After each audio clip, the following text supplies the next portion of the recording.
আজিকর কাণ্ডের প্রতিবাদে যখন আজ রাজ্য জুড়ে সরকারি ও বেসরকারি হাসপাতালে আউটডোর চিকিৎসা পরিষেবা বন্ধের ডাক দিয়েছেন, তখন পশ্চিম বর্ধমান জেলার আসানসোল জেলা হাসপাতালে অন্য চিত্র দেখা গেল।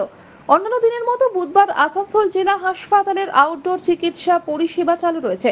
এদিন রোগীরা এসে আউটডোরে এসে চিকিৎসা করান।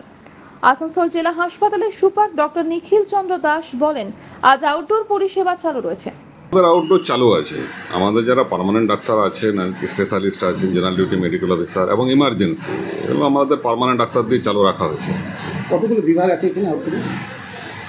এখন প্রত্যেক দিন আউটডোরে মোটামুটি 10-12খানা আউটডোর তো চলেই আমাদের। আর গড়ে কত পেশেন্ট হয়?